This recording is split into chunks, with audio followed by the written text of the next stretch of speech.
अस्सलाम वालेकुम। मेरा नाम अलीना है और मैं असल में सर्बिया के एक छोटे से शहर से ताल्लुक़ रखती हूँ, जहाँ लोग एक दूसरे को अच्छी तरह जानते हैं और जहाँ ज़िंदगी की रफ़्तार भी सुकून भरी होती है। एक कहानी उस दौर की है जब मैं एक टीनेजर थी। वो वक्त जब ज़िंदगी एक अजीब सी मासूमियत और खौफ का संगम होती है। ये दूसरे हज़ारे का आगाज़ था। 2000 के आसपास का ज़माना था जब डिजिटल टेक्नोलॉजी अभी नई नई लोगों की ज़िंदगियों में दाखिल हुई थी, लेकिन हर चीज़ में एक सादापन और असलियत अभी भी बाकी थी। उस वक्त मेरी सबसे करीबी और पुरानी दोस्त, जिसका नाम वनीसा था, हम दोनों हर वक्त साथ रहते थे, जैसे एक दूसरे के बिना अधूरे हों। एक दिन नए साल की शुरुआत पर हम एक पार्टी में गए जो हमारे एक म्यूचुअल दोस्त के घर पर रखी गई थी। शुरू में तो हमें लगा कि शायद ये पार्टी हमारी उम्मीदों के मुताबिक होगी, लेकिन जैसे जैसे वक्त गुजरने लगा हमें एहसास हुआ कि माहौल कुछ अजीब था। शोर शराबा, मुसलसल मौसीकी और लोगों के बेलगाम बर्ताव हमें कुछ बेचैन कर रहे थे। इसलिए हमने ये फ़ैसला किया कि देर रात होने से पहले ही वहाँ से निकलना बेहतर होगा। तकरीबन रात के 12 बज गए थे जब हमने लोगों को खुदाफिज किया। ठंडी हवा चल रही थी और शहर की सड़कों पर एक खामोशी सी छा गई थी। हम दोनों ने टैक्सी ली और सीधा वनीसा के घर आकर रुक गए, जहाँ का इरादा सिर्फ इतना था कि चैन से कुछ घंटे सो सकें।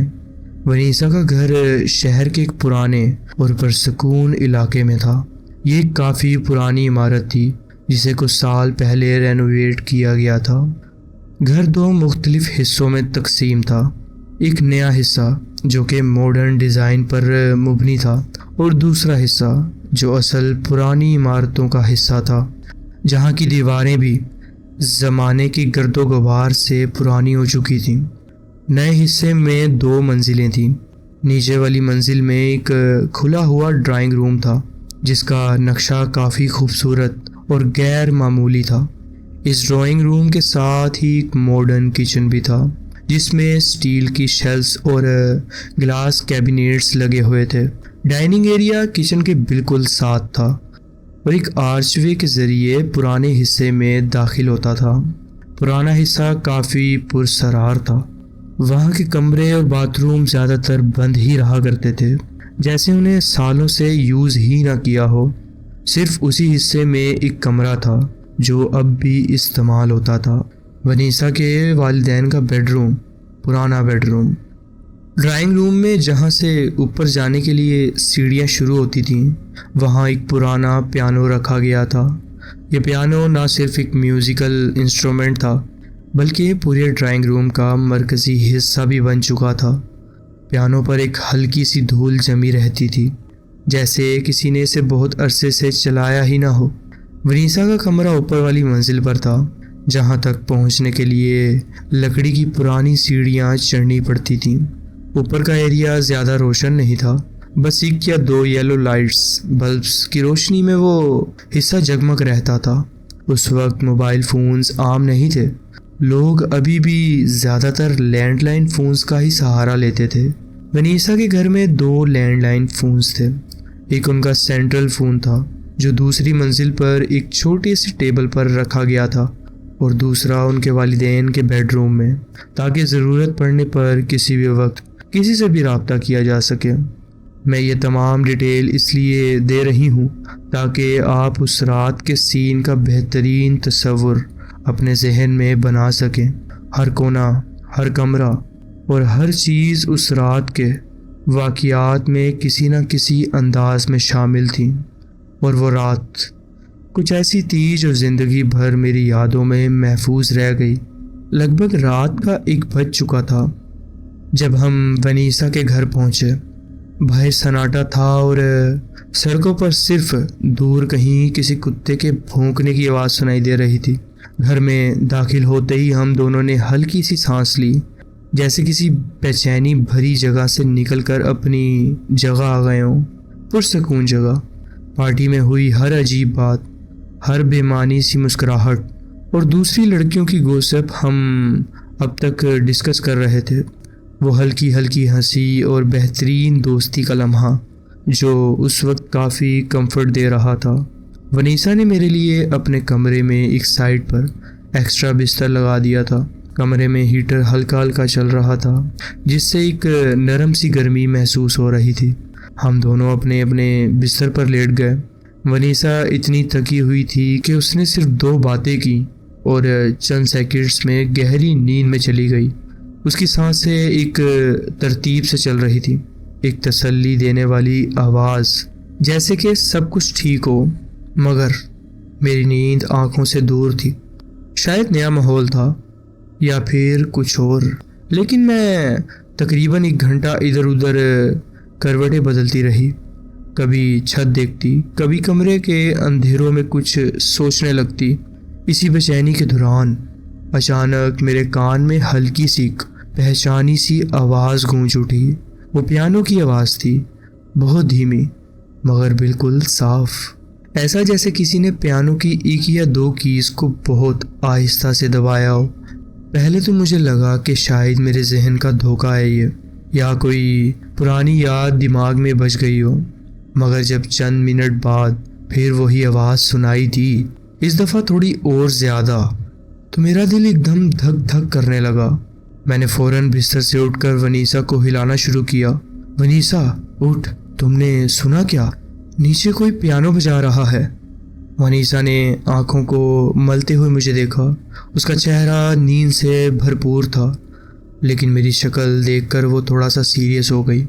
हम दोनों ने चंद लम्हे खामोशी में गुजारे, सिर्फ सुनने के लिए। और फिर से वही आवाज़, इस दफ़ा बिल्कुल वाजिया। एक की प्रेस हुई थी, फिर एक और। वनीसा ने गहरी सांस ली, जैसे वो डरना नहीं चाहती हो, लेकिन इस बार उसकी आंखों में भी हल्की सी तफ्तीश का साया था।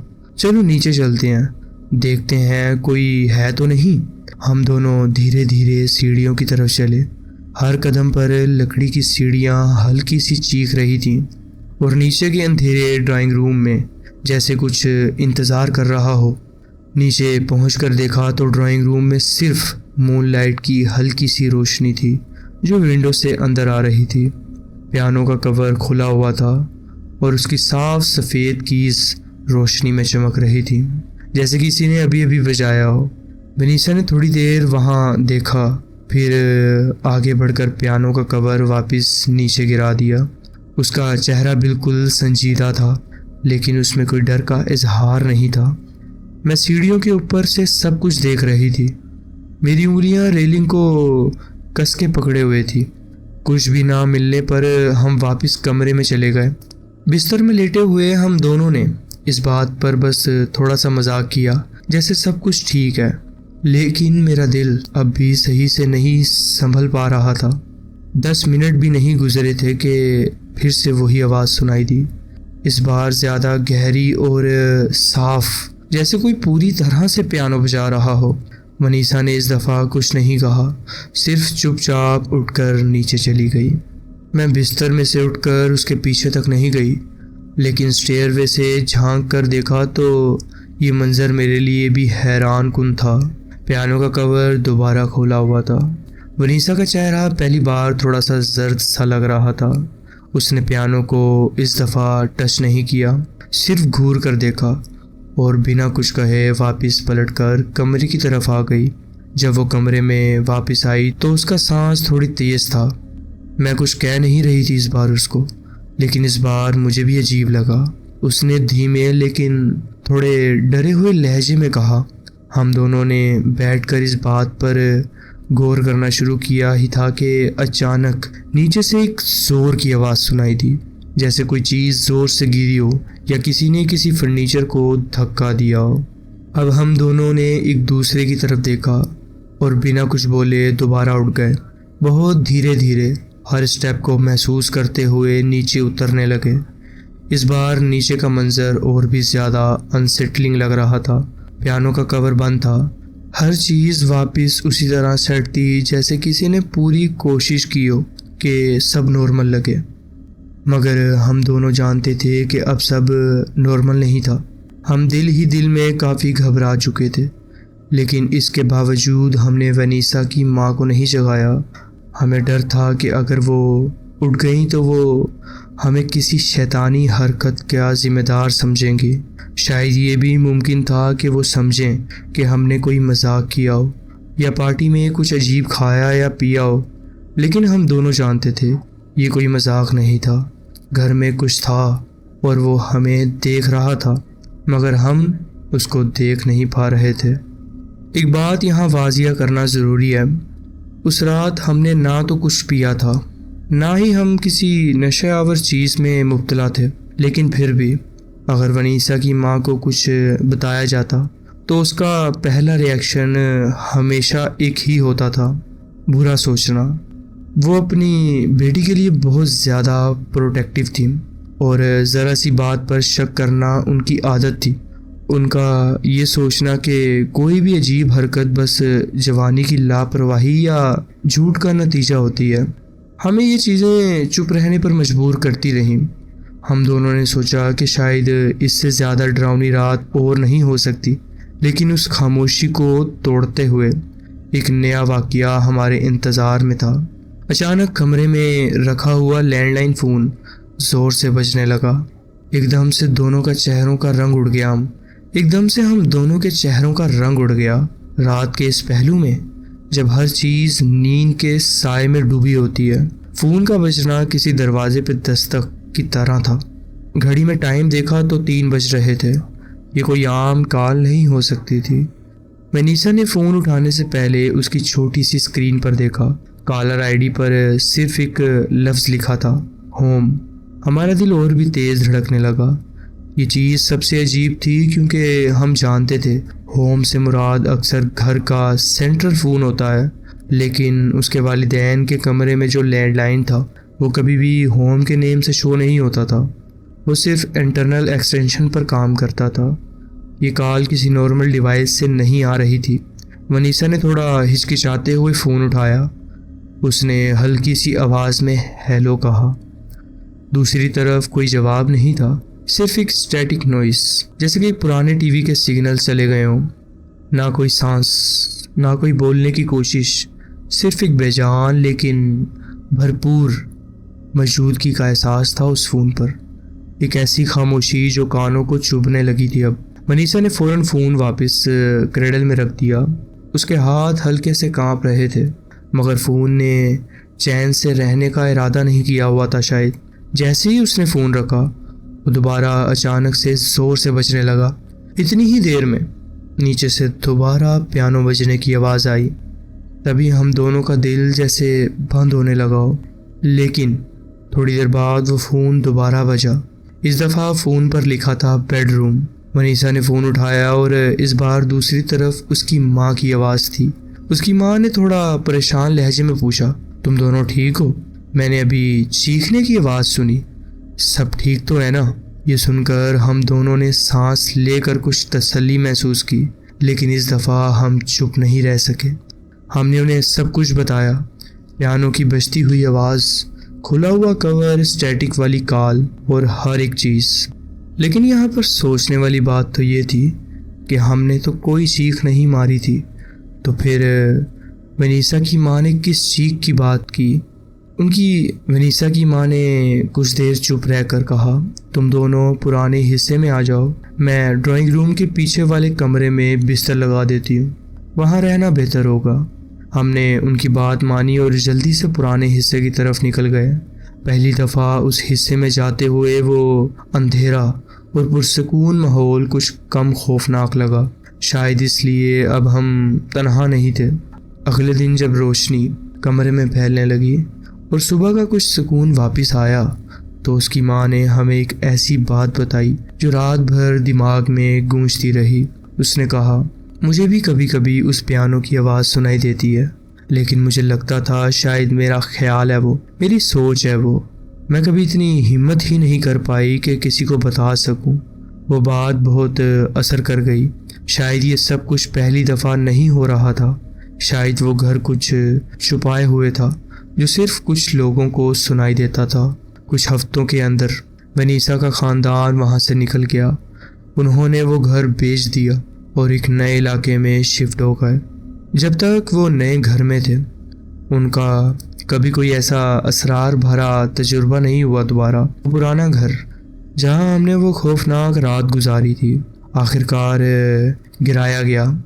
उसकी जगह एक नया फ्लैट का सिलसिला तैयार हुआ। लेकिन सबसे हैरत अंगेज़ बात उस वक्त सामने आई जब कंस्ट्रक्शन का काम चल रहा था। नए फाउंडेशन की खुदाई के दौरान वर्कर ने ज़मीन के नीचे से एक बहुत पुराना कब्रिस्तान दरियाफ्त किया। पत्थर के कदीम स्टोन्स, कुछ अधूरी लाशें और ऐसे सैम्बल्स जो किसी और ज़माने के लगते थे। शायद इस मकाम पर कभी एक इबादत गाह थी या कोई ऐसी जगह जो वक्त के साथ मिट गई थी, मगर उसकी रूह वहाँ अब भी बाकी थी। और पियानो, शायद वो किसी और ज़माने की याद थी या किसी रूह की ज़ुबान। ये था मेरा एक वाक़या जो मैं आपके साथ शेयर करना चाहती थी। जी बहुत बहुत शुक्रिया, आपने अपनी कहानी हमारे साथ शेयर की। पढ़ते हैं अपनी नेक्स्ट स्टोरी की तरफ।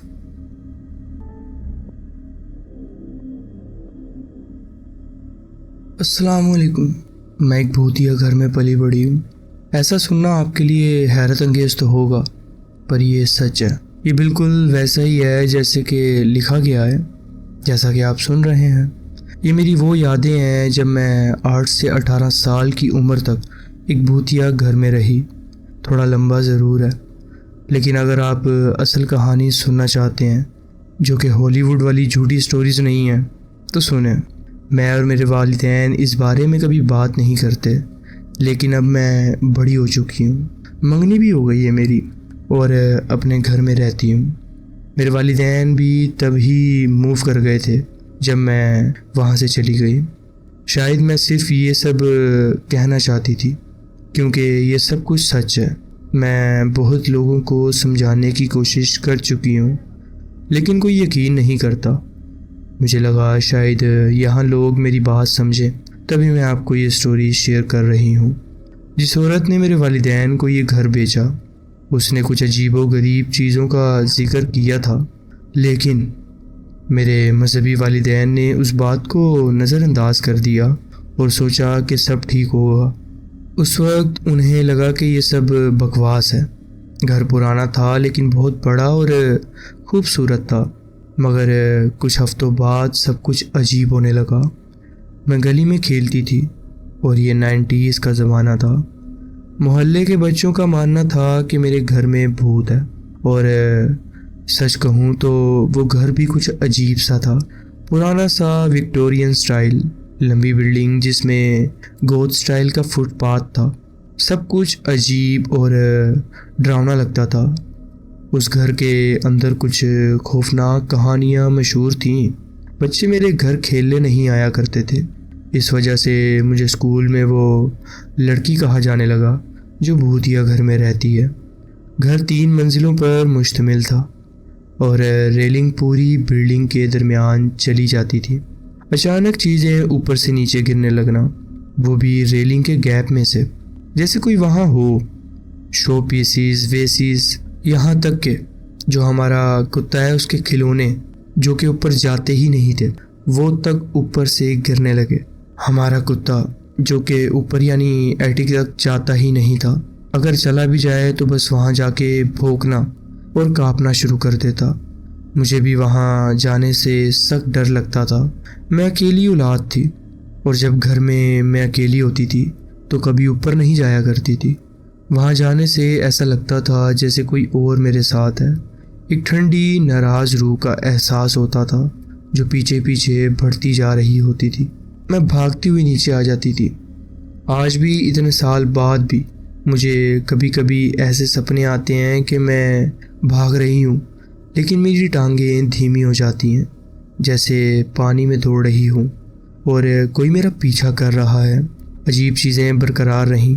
एक शाम मैं दीवार पर नोक कर रही थी और मेरी खुशी की इंतहा तब हुई जब वहाँ से नोक का जवाब आया, बिल्कुल मेरे पैटर्न में। जब मैंने ये बात अपनी माँ को बताई तो वो घबरा गई और फ़ौरन बाहर भाग कर गई देखने के लिए कि कौन है जो नोक कर रहा था। लेकिन वहाँ सिर्फ दीवार थी और कुछ भी नहीं था। एक रात जब हमने एटिक से चीख सुनी, जब चेक करने गए तो सब कुछ ठीक था, बिल्कुल खाली। तब तक मेरे वालिदैन भी घबरा चुके थे। मजहबी होने की वजह से उन्होंने एक मौलवी को बुलाया, जिसने कहा कि घर का ऊपर वाला फ्लोर रूहानी तौर पर बहुत नेगेटिव है। उसने मशवरा दिया कि एटिक की नई तरह से कंस्ट्रक्शन की जाए और पूरे एरिया को पाक करें। तो मेरे वालिदैन ने एटिक को बाथरूम और बेडरूम में तब्दील करने का फ़ैसला किया। रूह को ये पसंद नहीं आया शायद। एक मरतबा मेरे वालिद का कहना था कि उनकी टांग, जो कि खुद ब खुद इतनी भारी हो गई कि नीचे जो लकड़ी पर वो चल रहे थे वो टूट गई और वो उसमें फंस भी गई थी। और सच में ये बात सच थी कि जहाँ पे उन्होंने बताया था वहाँ पर एक सुराख हो गया था। मैं आराम से नीचे खड़े होकर ऊपर देख सकती थी। उसी दौरान जब 2-3 दिन बाद हमारे घर मेहमान आए, और एक मेहमान जो कि उसके दूसरे हिस्से पर था एटिक के, अचानक छत का हिस्सा गिर गया उसके सिर पर बिना किसी वजह के। बिल्डर्स का कहना था कि ये कोई समझ में ना आने वाली गलती है, ऐसा हो भी नहीं सकता था क्योंकि वो हिस्सा अभी नया ही बना था, तो ये कैसे गिर सकता था। अभी इसको बने लगभग 4 से 5 दिन ही हुए होंगे जब एटिक की कंस्ट्रक्शन मुकम्मल तौर पर ख़त्म होने वाली थी। मुझे अपनी ज़िंदगी का सबसे डरावना सपना आया जो मैं कभी नहीं भूल सकती थी। ये शायद वो सपना नहीं था। मेरा बेडरूम एक अटैच्ड बाथरूम के साथ है। 2 दरवाजे, दोनों बहुत भारी हैं, उन्हें खोलने के लिए हैंडल नीचे दबाना पड़ता है। सपने में मैं एक मर्द और औरत को झगड़ा करते हुए देख रही थी। औरत ने पुराने विक्टोरियन कपड़े पहने हुए थे, जैसे ओलिवर म्यूजिकल का कैरेक्टर होता है। मर्द ने भी सूट पहना हुआ था। दोनों झगड़ा कर रहे थे, लेकिन उनकी आवाज़ पानी के नीचे से सुनाई देने वाली थी, जैसे कि पानी के नीचे से आ रही हो। अचानक वो औरत मेरी तरफ घूरती है, आंखों में आंखें डालकर चीखने लगती है और फर्श की तरफ इशारा करती है। अब ये बात थोड़ी सेंसिटिव है, लेकिन बचपन में ऐसे सपने देखना वाकई खौफनाक था। फर्श पर एक मरा हुआ बच्चा था, मुंह के बल लेटा हुआ। मैं चीखते हुए उठ गई, सांस फूल रही थी मेरी। जब मैंने नीचे देखा तो वही बच्चा मेरे बेडरूम के फ्लोर पर था, लेकिन रो रहा था और उसका जिस्म अजीब तरीके से मुड़ रहा था। वो औरत अचानक मेरे बेडरूम के बाहरी दरवाज़ा ज़ोर से खोलती है, मेरे रूम की तरफ दौड़ती है और दूसरे दरवाज़ा खोलकर निकल जाती है। दोनों दरवाजे झूल रहे थे, जो बिना किसी के फिजिकली मुमकिन नहीं था। हर तरफ सिर्फ चीखें और रोना सुनाई दे रहा था मुझे।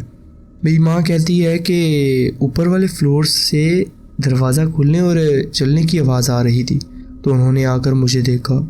लेकिन जब उन्होंने मुझे देखा तो वो कहती हैं कि तू तो बस सो रही थी, करवट बदल रही थी। मैंने भी अपनी माँ को ये सारा सपना बताया, तो उन्होंने मुझे अपने पास सुला लिया। कई साल बाद जब मैं बड़ी हो गई तो मेरी माँ ने बताया कि मौलवी ने आके जगह पाक की। उसके बाद उन्होंने घर के बारे में रिसर्च की। मालूम हुआ कि किसी वक्त एक नौकरानी को उस घर के मालिक ने मार दिया था और उसे मजबूरन बच्चे का इस्कात करना पड़ा, एटिक में ही। मेरी माँ, जो रूहानी तौर पर जज्बाती और मजहबी भी थी, उसने रूह के साथ सुलह करने की कोशिश भी की। यह सब सिर्फ एक झलक है उन सब पागल कर देने वाली चीज़ों की जो सालों में होती रहीं। लेकिन आप सोच रहे होंगे कि क्या ये सुलह काम आई? हाँ, काम आई। हम सब नए गेस्ट रूम में सुकून से सोने लगे। वहाँ कोई अजीब हरकतें नहीं हो रही थी। अब एटिक में अब भी अजीब सी एनर्जी महसूस तो होती थी, लेकिन अब वो खौफनाक नहीं थी। ऐसा लगता था कि वो घर कभी हमारा था ही नहीं। पता नहीं, शायद पुराने घर कभी अपने लगते हैं या नहीं। हमारे कुत्ते ने कभी उस ऊपर के हिस्से को नहीं अपनाया जब तक हम वहाँ रहे। वो हमेशा भौंकता और डर कर रहता था। और फिर मैं जब 17 साल की थी, हमने नया घर लिया। तो हाँ, ये थी मेरी कहानी जो मैं आपके साथ शेयर करना चाहती थी। मैं भूतों पर कभी यकीन नहीं करती थी जब तक कि मैंने एक के साथ 10 साल नहीं गुजारे। अगर कोई सवाल है तो ज़रूर पूछिएगा। जी, बहुत बहुत शुक्रिया, आपने अपनी कहानी हमारे साथ शेयर की।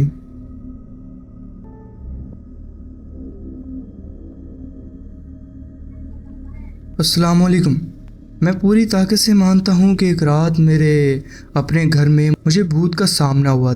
मैं लाउंज में टीवी देख रहा था और सोफे पर बैठा हुआ था कि मेरी नज़र एक पुरानी झूलने वाली कुर्सी पर पड़ी जो आगे पीछे हिल रही होती थी। ये अजीब लगा।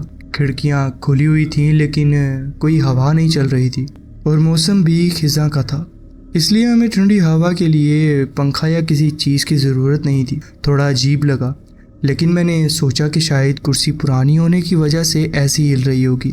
थोड़ी देर बाद वो रुक गई और दोबारा हिली नहीं। अगली रात जब मैं फिर टीवी देख रहा था तो अचानक शेल्फ से एक कप ज़मीन पर गिर गया। अब ये कुछ ठीक नहीं लग रहा था मुझे। कप अचानक क्यों गिर गया? मैंने सोचा शायद कोई हल्का सा झोंका आया हो। मैं फ़ौरन किचन गया जो लाउंज के बिल्कुल साथ था और कप उठाकर वापस जगह पर रख दिया।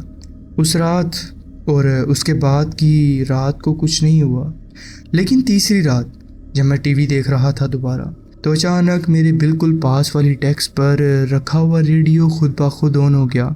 ये कोई हवा का झोंका नहीं था। रेडियो खुद से ऑन नहीं होता जब तक कोई हाथ से ना करे। इसी वक्त मेरी आंखों में आंसू आ गए। मैं भागता हुआ अपने वालिदैन के कमरे की तरफ गया, जबकि रेडियो की आवाज़ अब भी आ रही थी। मैं सीधा कमरे में घुसा तो देखा कि मेरी माँ किसी से फ़ोन पर बात कर रही है। मैंने सुना कि माँ ने फ़ोन पर किसी से कहा, ज़रा रुकना। फिर मुझसे पूछा कि क्या हुआ है।